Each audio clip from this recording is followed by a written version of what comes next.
بخاری شریف میں آتا ہے، امام بخاری رحمۃ اللہ علیہ لکھتے ہیں، فرمایا کہ صبح کا وقت ہے، فجر کی نماز کا وقت ہے، جو ماہباب نماز پڑھنے آ جاتے ہیں وہ تو آگے اللہ کی رحمتوں کو سمیٹنے آ گئے۔ فرمایا کہ ہاں ایک بار وہ بھی آدمی ہے، صبح نماز کا وقت گزر گیا، صبح شمس طلوع ہو گیا، سورج طلوع ہو گیا، آفتاب نکل آیا، ابھی تک سویا پڑا ہوا ہے۔ فرمایا کہ اس کے گھر کے اندر ایک شیطان داخل ہوتا ہے اور شیطان اس کو سویا ہوا دیکھتا ہے، اس کے دائیں کان میں پیشاب کر دیتا ہے۔ پھر وہ آدمی جب اٹھتا ہے تو پھر دیکھتا ہے ہاں ابھی تو وقت 8 بج گئے، میں نے اپنی ڈیوٹی پہ جانا ہے، میں نے اپنے کاروبار پہ جانا ہے، دکان پہ جانا ہے، فلاں ڈیوٹی پہ ملازمت پہ جانا ہے۔ جب وہ اٹھنا شروع کر دیتا ہے، جب وہ اٹھتا ہے اٹھتے کہہ دیتا ہے میرا ناشتہ تیار کر لو، میں نے ابھی ڈیوٹی پہ جانا ہے، کاروبار پہ جانا ہے، دکان پہ جانا ہے۔ خدا پاک کی قسم ہے کہ جب وہ اسی ارادہ کرتا ہے کہ میں نے فلاں کام پہ جانا ہے، اللہ پاک اس کے کام کو بگاڑنا شروع کر دیتے ہیں۔ ایک نماز چھوڑنے کی وجہ سے اس کی کام سے برکت اٹھ جاتی ہے۔ وہ کہتا ہے میں نہا لوں پھر میں کھانا ناشتہ کر لوں گا، اللہ پاک کے حکم سے اس کی موٹر خراب ہو جاتی ہے، وہ نہانا اس کو نصیب نہیں ہوتا، کہتا ہے کپڑے استری کر دو،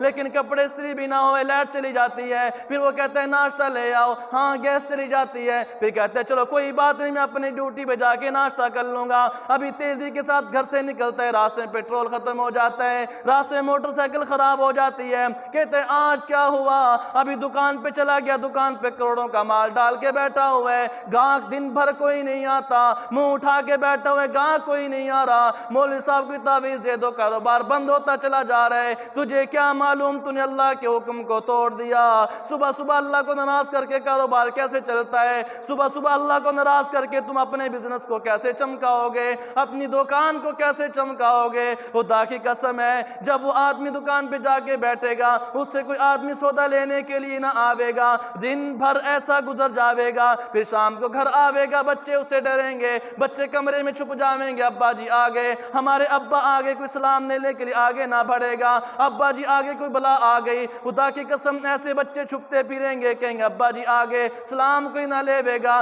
رات کو اکیلا چارپائی پہ بیٹھ کے افسوس کرے گا۔ ایک دن کے اندر میری کایا پلٹ گئی، ایک دن کے اندر کیا ہوا، زندگی بدل گئی، لیکن اسے کیا معلوم اللہ کے حکم کو توڑ دیا۔ ابھی راستے میں چل رہا تھا، ایکسیڈنٹ کی وجہ سے تھوڑا سا کپڑا پھٹ گیا، ساتھ والے کو کہنے لگا یہ مجرم تو یہ ہے، اس نے میرے کپڑے کو پھاڑ دیا، اس نے میری چادر کو پھاڑ دیا۔ او خدا کے بندے، خدا کی قسم ہے اللہ کے حکم تو کو توڑتا جا رہا ہے، اسلام کی دھجیاں اڑاتا جا رہا ہے، کیا تجھے اللہ نہیں پوچھے گا؟ اللہ کا تو مجرم نہیں ہے تو اللہ کا سب سے بڑا مجرم ہے۔ تھوڑا سا نقصان ہو جاوے ہم کہتے ہیں کہ فلاں بندہ میرا مجرم ہے، فلاں بندے نے جرم کیا، ہم سب سے بڑا اللہ کے حکم کو توڑ رہے ہیں کہ ہم اللہ کے مجرم نہیں بن رہے۔ اللہ کے مجرم تو ہم ہیں، اور کسی کام کو اس کو مزہ نہیں آئے گا۔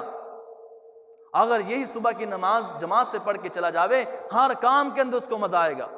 ہر کام کے اندر اس کو مزہ آئے گا، لیکن ہم اس کام کو